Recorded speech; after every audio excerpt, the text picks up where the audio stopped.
Welcome, everybody, to another episode of Arthur's Roundtable. Super grateful to the Family Office Insights community for viewing and sharing and socializing this with people that you know. We really experience an increase in people actually watching these and listening to these. And so I hope you enjoy them, and thank you. We're super grateful. Andrew and I known each other for, I don't know, a couple of years now, maybe even longer.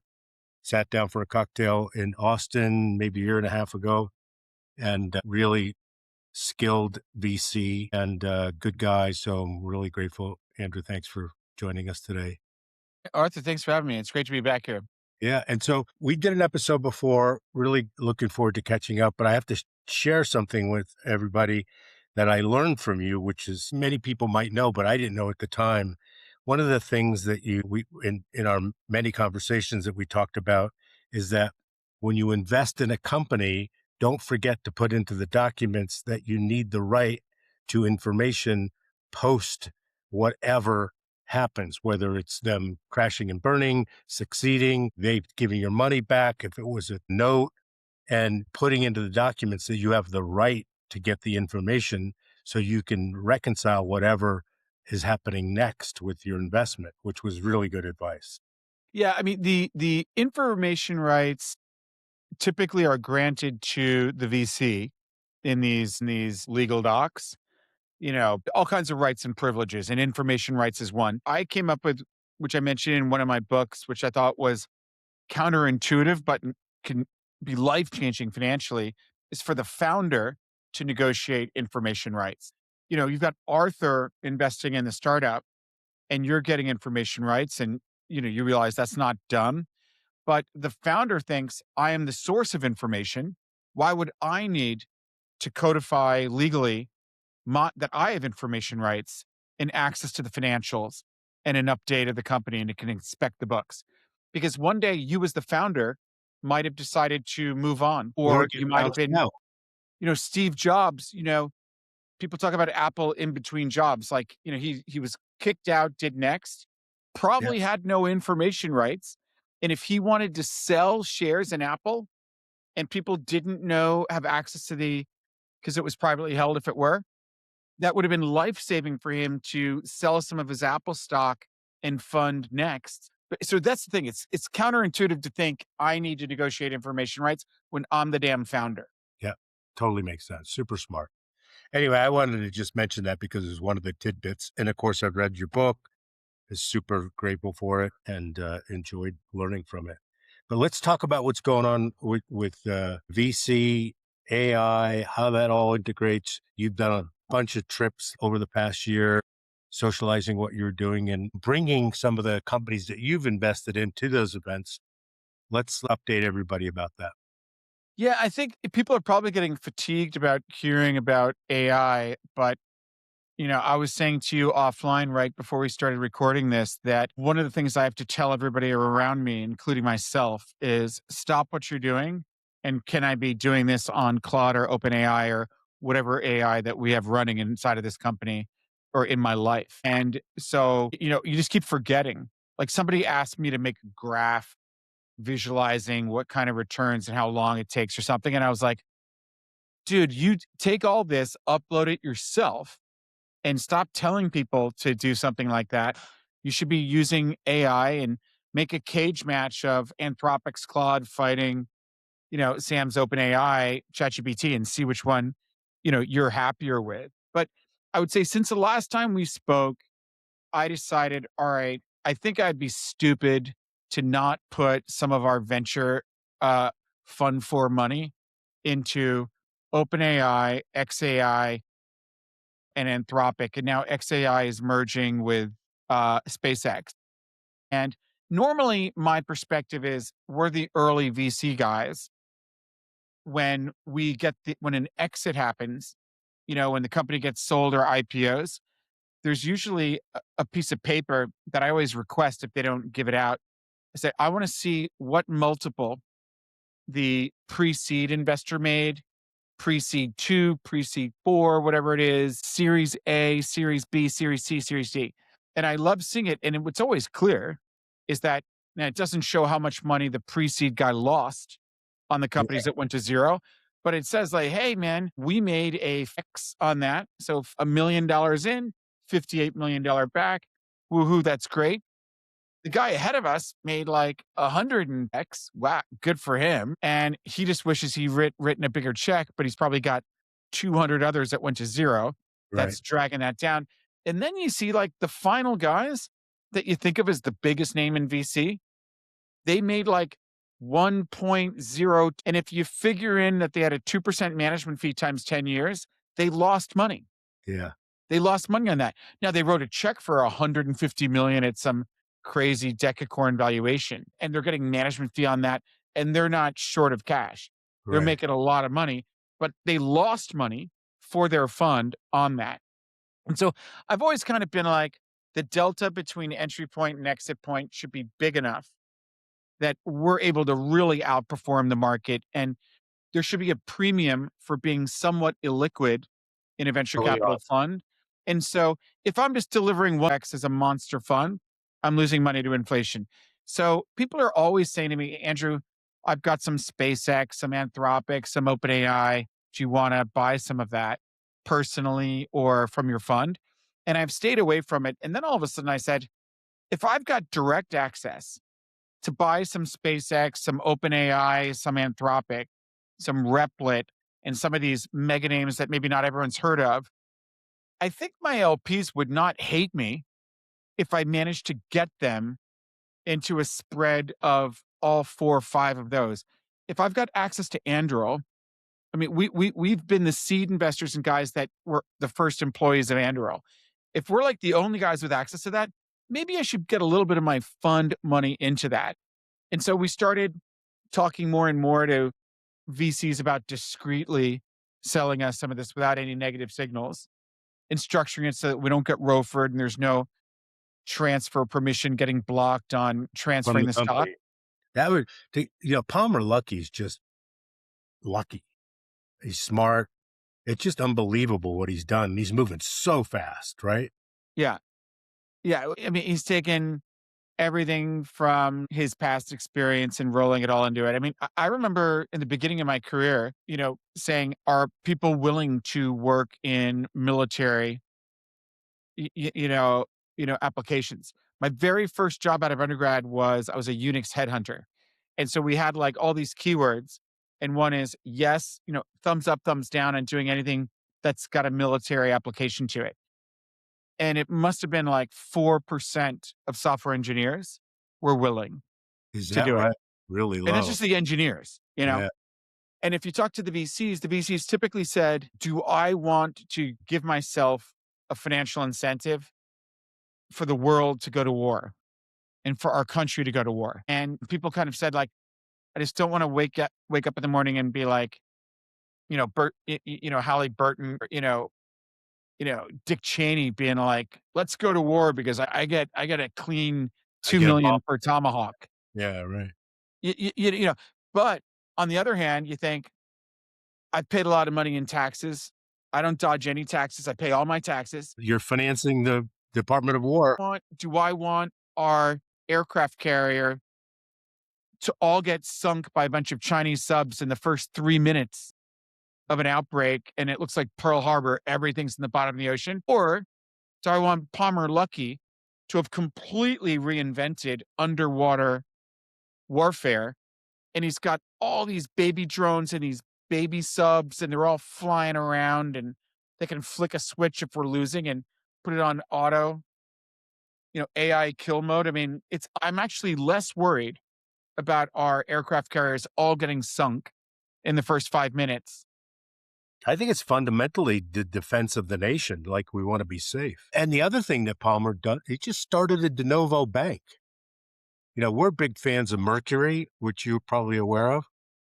Sure, of course, yeah. And I mean, they're just killing it. And so the marketplace is ripe for sucking up the vacuum from Silicon Valley Bank, right? Yeah. Yeah. No, no, I think it's true. I mean, everybody had SVB was 55% market share. And then it was SVB guys that shot off that did First Republic.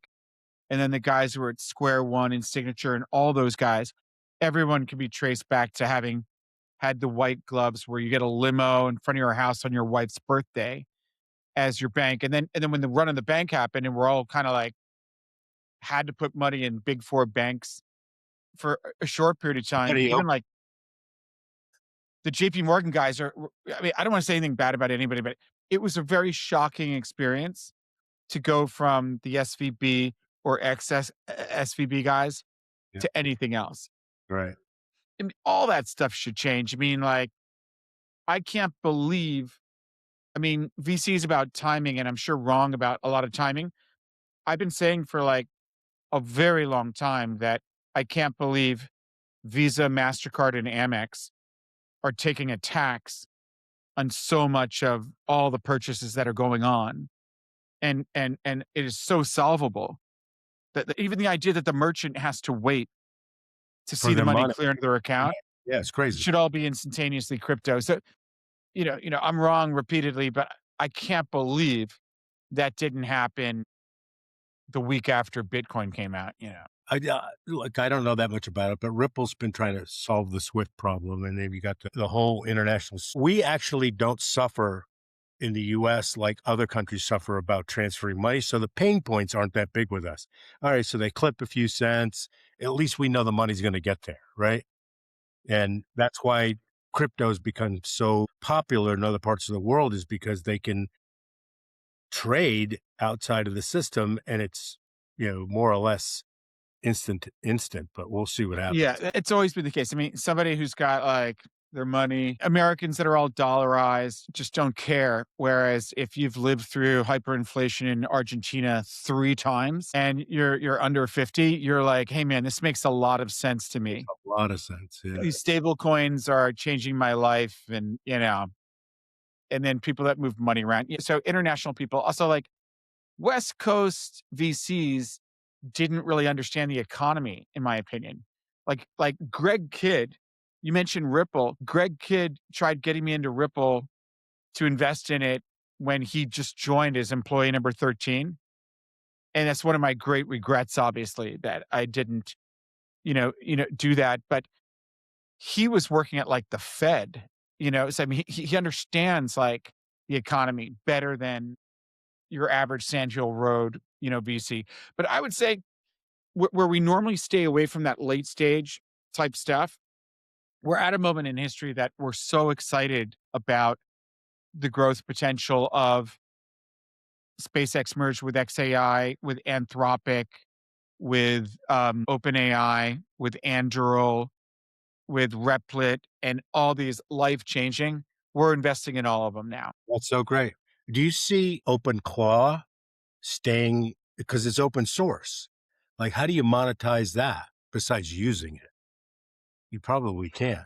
Well, I think that's kind of part of um, accelerating the lowering of costs and dealing with, walled gardens of information. I have an uncle who, um, he's in his 70s and he's still practicing law, quite healthy. And he was saying, we're not, as a policy, using AI because we don't want to give them all of our docs. And I was like, I call him uncle, not son, but it was like, hey, son, I think that the cat's out of the bag. Yeah, a little bit. If you just say what you want, like as dumb as the way your client would ask for it, it's going to give you something much better than you're even giving your client. So on some of those, it's like, At least it gives you a 90% start on something that then can be crafted, you know, idiosyncratic to the issue that you're trying to solve document wise. But yeah. yeah, But no, there's it still is. some strange mistakes. I'm Yeah, spending a sure. lot of, it's Yeah. still kind of bizarre. Like you say, like, all right, I've added section 14. Do I have to tell you that section other existing 14 is now 15 and so You're on and right. so on? And it does it. Then you're like, why is the formatting so bad? And I'm like, maybe we should hire that associate back to do this for me. Yeah, I listen, you still need the value, I think, going forward is the person who can prompt properly and then edit properly, right? And It's true. let True. Lucia happen through the, because the LLM is basically the next best thing, right? It's like autocorrect, right? It's doing a bunch of the next best thing. And so at some Huh. point, and it's been the hallucinating is getting better, I think, don't you? Well, yeah, I'm almost shocked. I'm almost shocked that I'm seeing the mistakes that I'm seeing when everything else is just so mind blowing, right? Yeah. Yeah. But I think that it's exciting to think of it getting just cheaper and cheaper and cheaper and better and faster. What one thing that's interesting is that we're doing an SPV, and I can't say who they are, but the revenues went from like 2.8 million in the beginning of 2024 to 275 million by the end of last year. Crazy And then between January 1st at 275 million, run rate, number. annual, it went from December 31st to yesterday, March 4th. It went to 400 million. You know, other people were like, yeah, but what's to stop Anthropic and OpenAI with their funding and resources from, destroying that company and cannibalizing it? And, you could think if they wanted to point all their cannons at this company, they could blow it out of the water and sink it to the bottom of the ocean.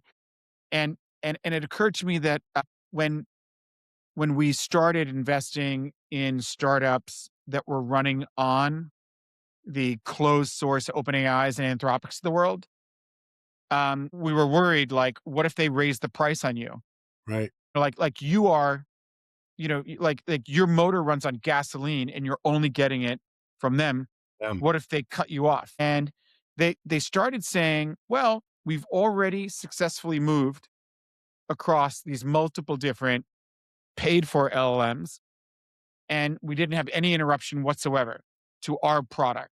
It's like, are you a wrapper on top of that? And so there was a period when we were scratching our heads of saying, should I be funding this company? Because the rug could be pulled out. I know a guy who his business completely rocketed on top of Facebook, and then Zuck just pulled the rug out, unplugged him. He was backed up by like Sequoia, and his company went to zero. It's yeah. like, you don't want that to happen to you. But Yeah. then they started saying, well, actually, we built our whole thing on open source. And so there's no rug that could ever get pulled out. And if we wanted to, we could float between them. But so then we started saying, okay, I'm ready to take a chance and a risk, and we're diversified. So if I turn out to be wrong, I'm diversified anyway. And what did we see? We saw faster revenue growth than we've ever seen. Like, hockey stick promise that never happens was happening. Like the Yeah. revenue growth we're just talking about. And then I realized on the late stage SPVs where people are like, yeah, but I'm worried that Anthropic could just go after this. That it reminded me of when like people were saying, why should I invest in Cisco, who only has 8,500 engineers in California, when Bell Laboratories has 1,000 engineers in New Jersey? And they're just like, why would a smaller team in California be able to beat how could David beat Goliath? And it's just sort of like the VC and the founder, we've been off in our corner for so long that I forget that the rest of the civilians have this mindset of like, why would you ever put money into Cisco when clearly AT&T Bell Labs has the advantage here, that there's that many, Persians against that many Greeks. Is It's it a suicide mission. is it because it's too small of a problem? I mean, they Well, could I solve think the one, but I think like not that interesting. Yeah. what founders and entrepreneurs have learned in the technology space over like 50, 60 years is that a small team of highly motivated, dedicated people with some crazy leader like Steve Jobs can get more done than IBM or, Big Blue and all the big guys. And then the big guys take their clip-on tie off at 4:59 PM and go home, where these guys are all together on Market Street on Saturday and Sunday, right? And it just a medical device could be made with a small team and a little bit of funding and then reinvent an industry and then have 2 copycats and then Johnson& and Johnson Just and, buys them out. St. Yeah. Jude, they go buy them for billions to then become player number 3 in a sleepy market. So it's sort of interesting to see it at the level that we're at, that everyone's afraid of backing anyone that was on top of it, the LLMs and the agentic stuff, and then it got to open source, and then now people are even afraid of, can Sam Altman eat the world with 110 billion financing? Yeah. And no profit for 5 years. Yeah, it's crazy. What do you make of, let's talk about the VC business for a second, because I also want to touch on what Dorsey did and see what you think about that. Traditionally, and I'm going to get the numbers wrong, but it's like the VCs invest early, flush 90% or more. The balance funds the whole project, and everybody's happy. Is that formula changed? Say that again. So you invest in 100 companies, flush 90 of them. The last 10% builds the ROI for the fund. I mean, so what people tend to say is that 90% of the returns come from 10% of your investments, That's right? better. Yes. Well, it's okay. It depends on the sector. If you forget drug discovery, like biotech, and you forget med tech, where there's clinical trials and FDA kind of where you have to jump up and down on a landmine multiple times of total risk of binary failure. If you look at investing in general software, tech, AI companies, if you're investing in pre-revenue companies, you're getting in at a much lower valuation. And so your little check is buying a much bigger percentage of the company. And theoretically, the total failure rate is much higher. So, like Ron Conway, SV Angel, the original Dave McClure at 500 Startups, they might have like a 70% logo death rate, but they maybe invest like an entry point, like a $1 million check into 25 companies. And then like two-thirds go to zero. And then they put in $5 million checks into the surviving winners. Right. And then they put like 10 or 15% of the fund into their top three. And so the percentage of logos that fail might be two-thirds. The percentage of capital that went to zero might be one-third, Yeah. you know? Yeah. Um, but it depends what your strategy is. And so some guys are like, I just write a check. Like Ron Conway would historically say, I write a check for 150K and I never follow on. Never. Hmm. If I did, it would just be too much of a negative signal and a mess. That's what I do. Now he secretly did 100 million SPV and led and priced a 200 million round into Pinterest. So, I mean, he managed to go after that winner. And he did the same thing basically with Twitter, when that was the biggest growth thing, Yeah. in history. But I think that, if you think of yourself of living the life of a VC and, you have a high failure rate perhaps of, one-third death rate of your logos or two-thirds death rate of your logos. And then finally you have an exit and that pays back the whole fund. So one exit paid back the whole fund. Then another one, you might be in it for $20 million and it sells for 50% of the cash that it raised. So you put 20 million into it, it's raised 100 million and it gets sold for 50 million.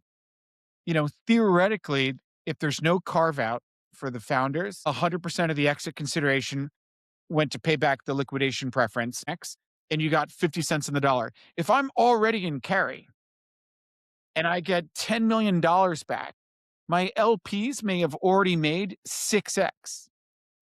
They might for every $1 million they put in, we've already wired them 6 million. Yeah. The fact that I'm getting 10 million back on a Wednesday, 50%, 50 cents in the dollar, getting my money back doesn't sound like a great outcome. But That's it worth really has. telling my wife. I'm like, "Hey, Yeah. honey, Yeah. we just we're I'm getting 20% of that 10 million. And I'm not the only guy at my firm. There's a bunch of people that carve that up, but still, you're in carry. You're going to get 20% of anything as the VC. And you're saying to the LPs, hey, you better re up in my next fund because you've made 6x and it's still, this is the gift that keeps giving. Yeah. Yeah. So those lingering checks after you've paid off the fund are you basically house money. It's very important, actually. It's a great thing to be in a business where it's possible that a real ship can come in and you can make, you know, I was talking yesterday to a guy who invested in Anthropic at 5 billion with a good sized check. Their post money is 380 billion and there's not a lot of people willing to sell it. So, I mean, he's in a great position with that. So it's wonderful to make these 100Xs and all that. But making a 3.8X on a bunch of hard work companies that you spend more time on working with them than just stay out of the way of the one that's, you know, just really crushing it, you know, that those are important, I think. I think it's important for everybody that you really focus on time and making careful decisions on getting something to effects. And even at checks, it's real money. It's their lives. We Yeah. have a suicide rate of people that actually commit suicide. So I think all of this is incredibly to be treated with great gravity. Is there something that the audience should know about besides you, which was important, like the person calling the shots with your partners, that's different about your fund? So Yeah, you know, I think if you're an emerging manager and you're trying to raise LP capital, that's the money that you then invest in the startups. Um, Unless your fund is already getting to $100 million, there's almost no institutional money that wants to talk to you. So you're raising money from like single family offices, some rich entrepreneur, your old boss, your old sales engineer that used to work for you. You're raising money from just like one at a time and it's hard to scale. And the irony is that it's those smaller sub 250 million funds that are investing so at such a lower valuation compared to the exits that we get these days that those losses mean nothing compared to what they make on a couple of hits where they really were up there.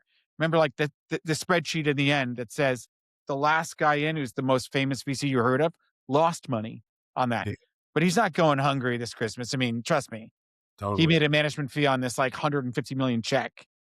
He took 20% of that as a lock in. But but I would say that what's different with us is that we've launched a fund of funds to say we want to invest in your sub $250 million fund that's completely ignored and orphaned by the institutional world. And so we invest in lots of little smaller VC funds. And because they need us so much, we only invest in their final close. So we call this final close arbitrage. So imagine you've been out there meeting every little family office and friend and high net worth from Park City to Orange County, and you managed to get to 40 million and you're exhausted. And in fact, you said like final deadline is September 30th. But who are you to push Mr. Big or Mrs. Big? So you extend it to December 31st. And then you're like, damn it, this guy can't meet me till January. And you extend it. And so you thought you would only be raising for 18 months. These guys are often raising for 36 months. And then by month 36, they're like, hey, everyone's ready to re up in fund three. I've got to stop taking money on March 31st. And I mean it this time. And I'm already closing 20 million on April 1st for the next fund. So what we do is we come in the final close when they've already made like 15, 25 investments. And some of them might have gone down, some are flat, but some of them are working and have raised much money at much higher valuations. So they might have funded a company at 10 million and then it raised at 300 and again at 600. And it looks like the next round's going to be 1.2 billion. We come in and say, you raised 40 million, here's 10 million. We're 20, it's the biggest check you've ever got. You can't say no to it. And we get in at cost. So that first investor with 250K or 1 million was $1 one unit. On the day that we put in the 5 million, it's worth 10 million by fair market value. The number of shares times the share price were up. So we call this final close arbitrage. And by going through every company that they've funded, we know exactly what we're getting into. I don't care where you got your MBA. I don't care how many times you've been divorced. I'm buying into a portfolio that's already up 2x. And I can tell you if these are fundable to raise the next round. So it's not that your terms are different, is your visibility is better. Well, almost nobody is willing to write a $10 million check into a sub 250 million, 150, 100 million fund where we know mathematically, and there's no debating the data, is that, funds that are for the last 30 years, according to the Kaufman Foundation, that doesn't lie, any fund above 400 million has a 10% chance of ever returning 2x. That means 90% don't get to that. Yeah. Our funds are steady 7x, over almost 20 years. And we know these little funds, some are not going to do great, but if we see us getting in at 2x at entry point, the financial statement for my LPs show we bought this at, $5 million, 5 million units, and an audited financial statement says it's worth 10 million. And hopefully it gets to 3x, 5x from here or better. But what's key about this for me is being able to say, I went through your portfolio, and honestly, there's only one that I'm really passionate about. I'm not going to invest in your fund, but either introduce me or I'm going to cold call that CEO and I'm going to pound my way in the front door or the back door and get money into that company. So we're cherry picking the very best deals out of the portfolios of early stage VCs before the big boys see them. Yeah. After we fund the guys that we do fund, we say, hey, how much of your fund have you exited and wired back to your LPs? They go, well, Andrew, it's only been 24, 36 months. That's not enough time for good M&A or even any IPO. And I'm like, all right, well, if we can return the whole fund 1x, it'll be a walk in the park for you to raise fund 3 or fund 4 or fund 5. Makes a huge I mean, difference. if Arthur and company put in $1 million in your fund and you've only wired him 50K and you're asking him for another million, it'll be a whole different conversation. If you return him his whole million and you're telling him the fair market value of what you didn't sell on the secondary market is worth another 2, and we might even double. He's like, I'm liking this fund. So we say, what happens when my direct fund buys 10% to 50% of the preferred shares you own and the ones that are going up the fastest and the most? Let's get you to 1x so you can live to fight for another day. So the fund of That's funds, really, really clever because yeah, basically what you've done is you put yourself into the winners. You've given them cash to give back to their LPs. That gives them confidence to jump into the next fund. that's right. Am I getting it right?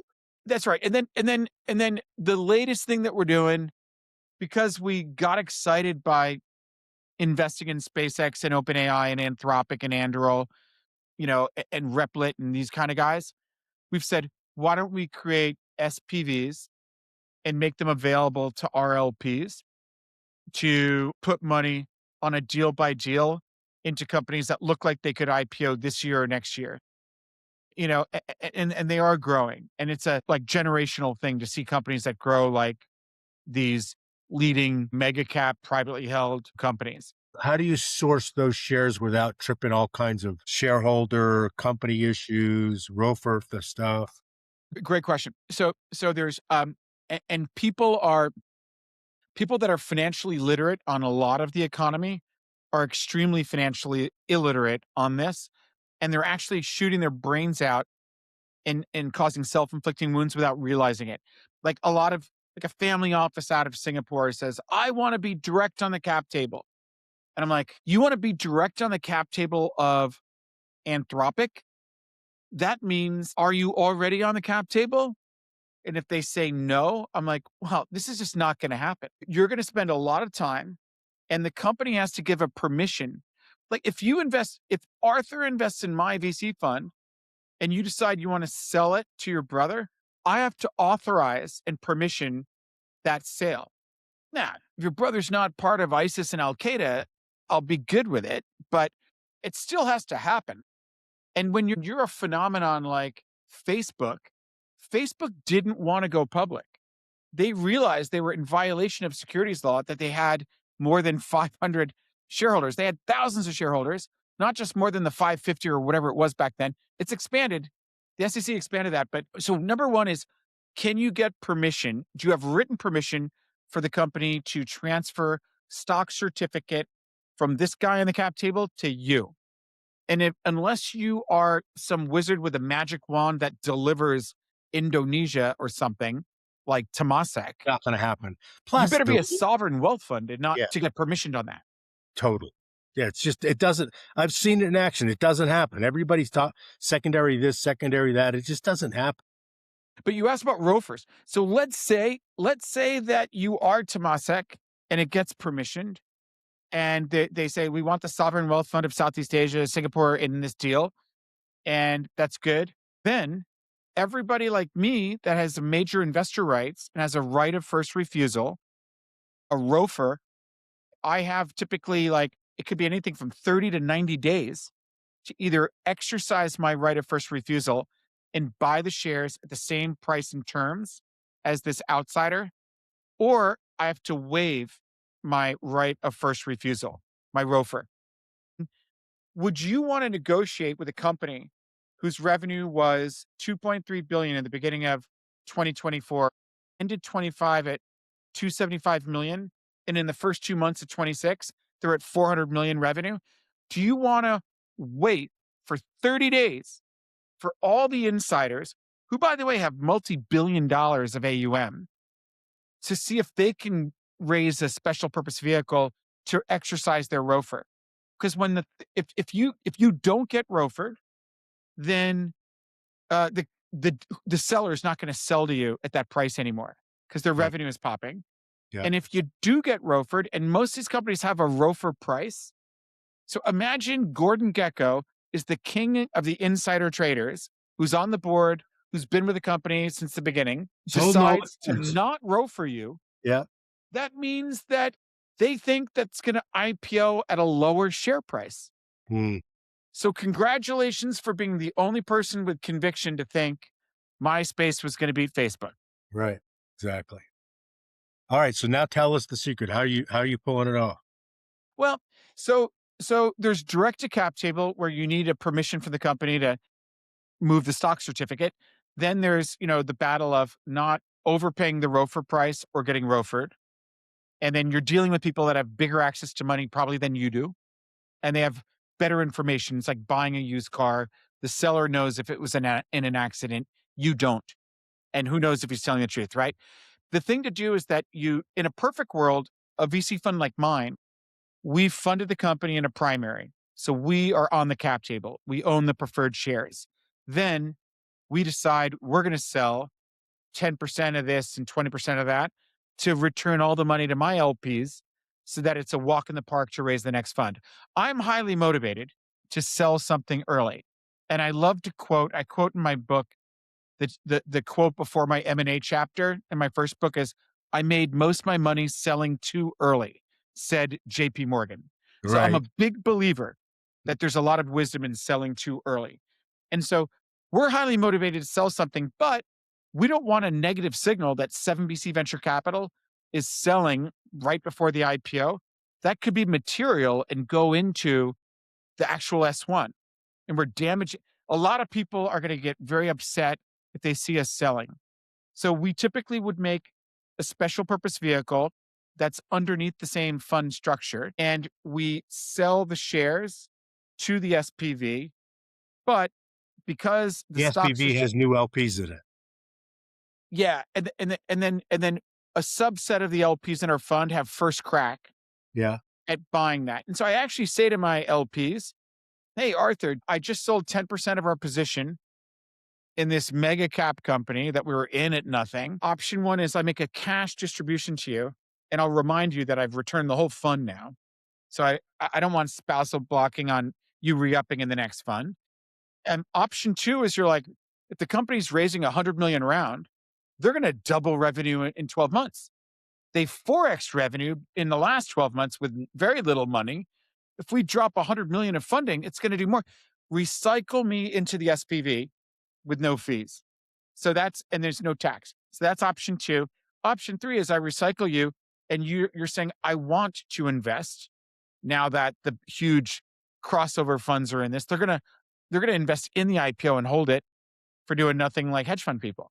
So I want to recycle and I want to put money into the SPV. Then a year later, the company is 4xed in value.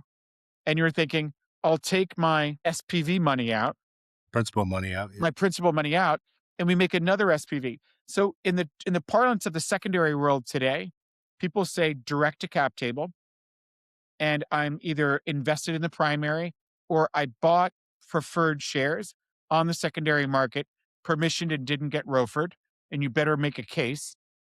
Nobody ROFR these people. We like them.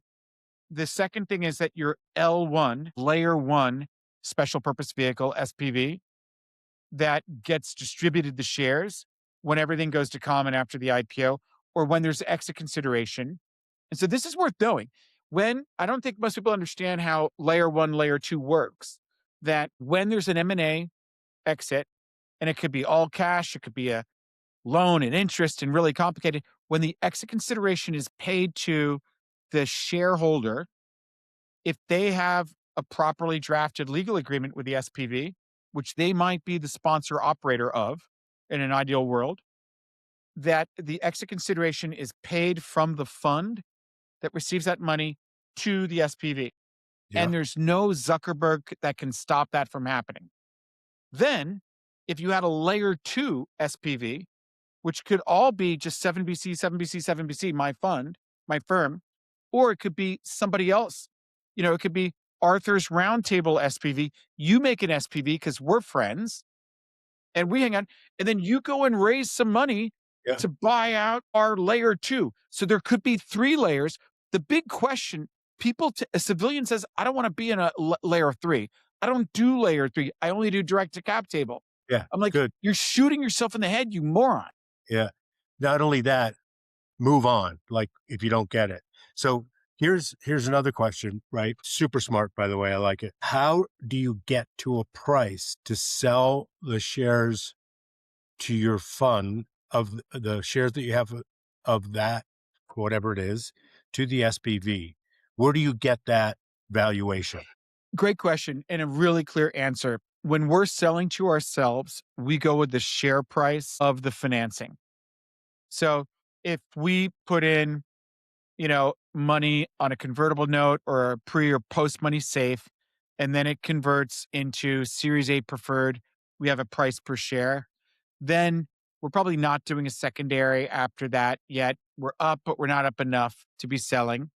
And then we're up a lot. And we're saying it would be irresponsible to not try to 1x our fund with selling a little slice of a few things here. And so the best thing to do is to sell our shares to the new big VC who's all hot and heavy to increase her ownership percentage. There's people with like 3 billion fund or they got like 80 billion and they've set aside 6 billion to cross over and buy into private markets. I mean, that's like bigger than NEA. They raised 6.8 and half of that was a CV continuity vehicle. Half was their seed fund of 3.8. This guy's got more than that just for privates. And it's a drop in the bucket compared to how he gets paid for just holding Microsoft stock. Yeah, I get it.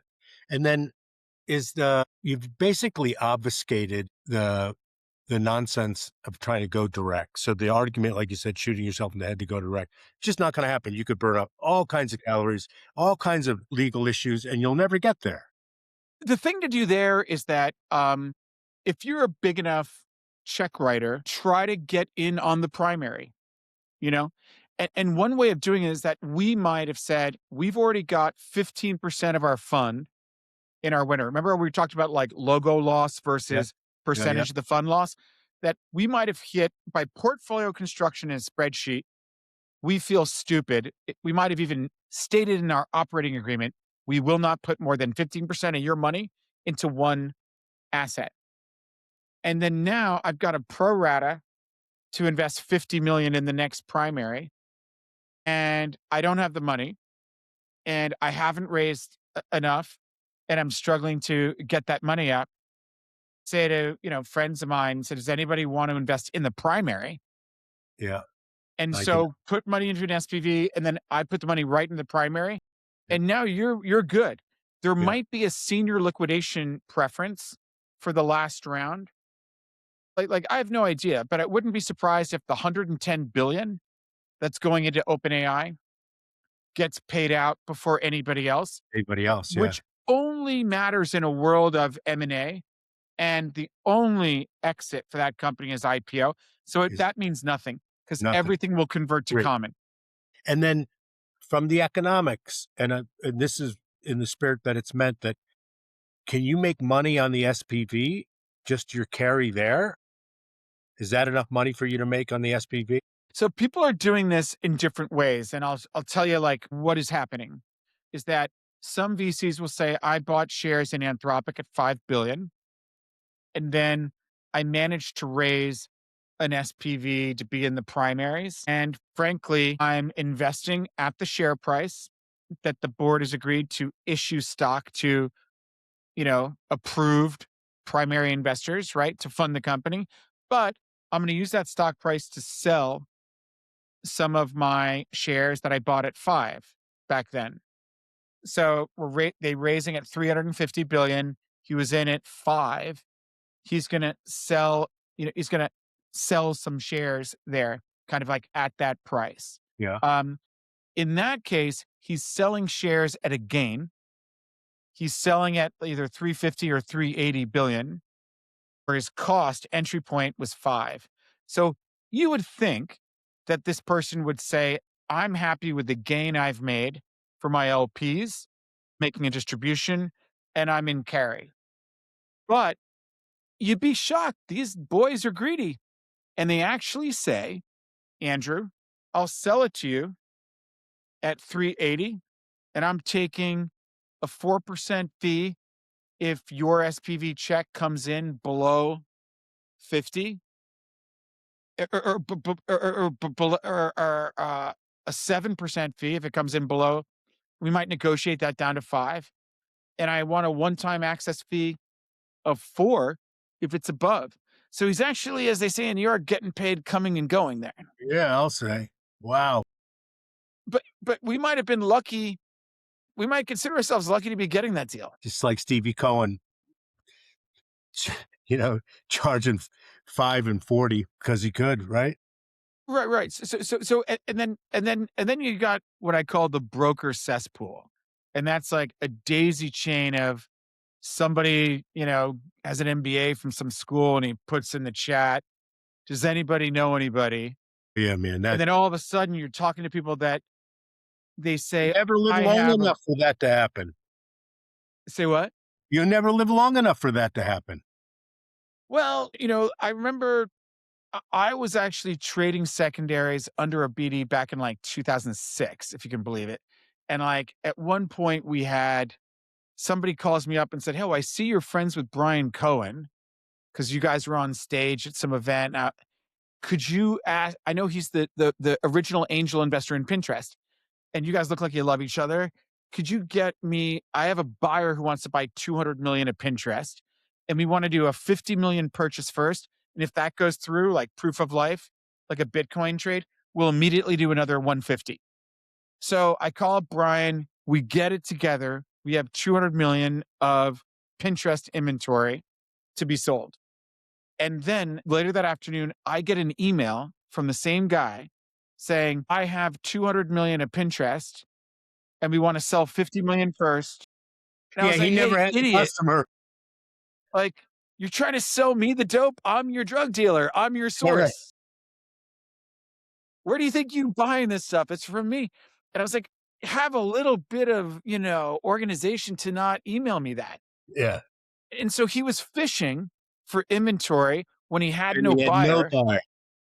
And now he's going to run around saying, I got 200 million at Pinterest. Right. I'm going places. Yeah. And so a lot of times the buyer doesn't have it, or someone tells them, how much Anthropic have you got? And you're like, 50 million. They're like, I'll take the whole thing. I got a buyer who wants 250 million. It's like, do you? Are you? Show me proof of funds. Proof of funds. That's all. Simple. Crickets. You're Yeah. never going to get it because he Yeah. doesn't have proof of funds. And he knows a guy who knows a guy who knows a guy who's lying, who's Yeah. fishing for inventory. Yeah. Exactly. Yeah. So it can get very, very messy. And I would say on the L1, L2, if the guy operating, not to pick on it, name a city and a country you don't want to be in. If it's if the SPV layer is in Tehran in Iran right now, Yeah. Yeah. am I really going to get paid when the exit comes through? So the reputation of each SPV manager starts to become very important. So I have a story that sort of smokes these things out. I had somebody come to me that owned a building in Brooklyn, constructed it, built it up, wanted to take some money off the table, said, you must have some family offices that want to, you know, take $10 million off the table for me. I said, yeah, I probably do. I said, okay, so here's my agreement. And the agreement basically said there's a fee for me to bringing people to the table.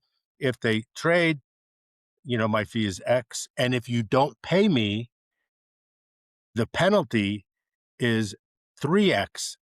Like a breakup fee.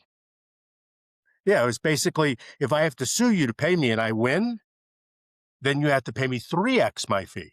Yeah, getting And paid is an important part of the puzzle okay, in investment but banking. here's the reveal is when I said that agreement to him, he said, well, I don't want to pay 3X if I don't pay you. And I said, then you just told me you're not going to pay me.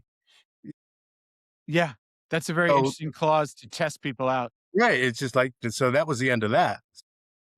Listen, I got a hard stop and we could go on forever, but can we do this again soon? It's my Of fault that it's course. been so long for us to do this, but I think this has been a great conversation for me. I think the audience will enjoy it as well and always enjoy chatting with these smart things with you, of course. Well, me too, Arthur. Great to see you, and I hope to see you very soon in person. Yeah, we're definitely gonna get to Austin for sure. Come to Okay. Park City. Yeah. All Yeah, right, I want to everybody. get out Thanks to for see you. joining us. Okay. Yep. Bye for now. Take See you care. next time.